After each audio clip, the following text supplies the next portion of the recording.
Magandang umaga po, muli ang inyong lingkod, si Chef Roy. Kumusta po kayo lahat? Shout out po sa makakapanood ng video kong ito. Pagkapalain po tayo ng Diyos. Sa umaga po ito, may babasahin ng inyong lingkod. Pakinggan po ninyo, napakaganda po ito. Sa Mateo 23:15 po. Ganito po ang sabi. Kahabag-habag kayong mga tagapagturo ng kautusan at mga parasiyo, mga mapagkunwari, nilalakbay ninyo ang karagatan at ginagalugad ang buong daigdig. Makahikayat lamang kayo ng kahit isang hintil sa pananampalatayang Hudyo. Ngunit kapag ito'y nahikayat na, ginagawa ninyo siyang masahol pa at lalong dapat parusahan sa impyerno kaysa inyo. Binasa ko yung lingkod. Ito po, lagi ko pong sinasabi na ang yung lingkod po, hindi namumulot ng salita, kundi may verse akong binanggit. Okay? Salita natin Panginoong Hesus na ang kahulugan po pala, mayroon palang relihiyon na dadalhin tayo sa impyerno. Nauna na pong binanggit yung lingkod na dalawa lang po yon ang walang hanggang. Langit, kaharian ng Diyos, at impyerno. Wala pong purgatorio, wala po din mababasa. Pero impyerno po, mayroon. Langit, mayroon. Dalawa lang po yun, langit at impyerno. Kapag kayo marumi, impyerno.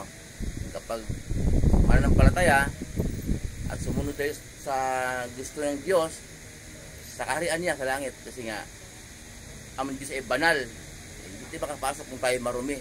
Tayo hindi mananampalataya. So, binasa po yung lingkod, yung pong mga parasiyo, relihiyon po yun. Yung pong nabanggit ko, mga Old Testament ang kanilang pininiwalaan lang. Hindi sila naniniwala sa ating Panginoong Hesus. Okay? Kaya, nahihikayat sila ng mga aalib sa kanilang pananampalataya. Pagkatapos, pag nahikayat nila, mapupunta sa impyerno ay sa binasa ng lingkod. Kaya mayroon palang relihiyon po talaga. Biblical po yun na dadalhin ka sa impyerno. Kaya lagi sinasabi yung lingkod na suriin po muna natin yung mga nangangaral, yung mga, kung may verse, kailangan may verse na binabanggit. Gaya po, hindi ako namumulot ng sinasabi ko, kundi may verse akong binabanggit. Pag tugmain po ninyo, basahin po ninyo, ito po yung salita ng ating Panginoong Hesus na lagi kasing narinig ko na hindi kailangan ang relihiyon, ang kailangan ay relasyon. Pinagpilitan niya, yung nagsalita nun naka-Amerikana pa, kilalang kilala siya. Paano ka magkaroon ng relasyon sa Diyos kung ang relihiyon mong nilakaran hindi sa Diyos? Kasi po ang Diyos po ang nagtatag ng relihiyon. Mayroon pong relihiyon na sinasabi ang Bible. Nabanggit ko na po noon. Sa iba kong content, nabanggitin ko po kasi pag sobrang haba kasi sayang lang hindi nyo mapanood ang lahat. Kaya may relihiyon talaga na tinatag ang Diyos. Mababasa po sa Bible. Hindi na tayo pwedeng magtayo. Aanib lang tayo. Aanib. Paano aanib? Yung mga turo ng ating Panginoong Hesus, ng ating sundin. Mababasa po natin sa Mateo hanggang aklat ni Judas bago magpahayag. Kasi yun ang sabi po ng Diyos Ama na makapangyarihan sa lahat. Tinig po mula sa langit.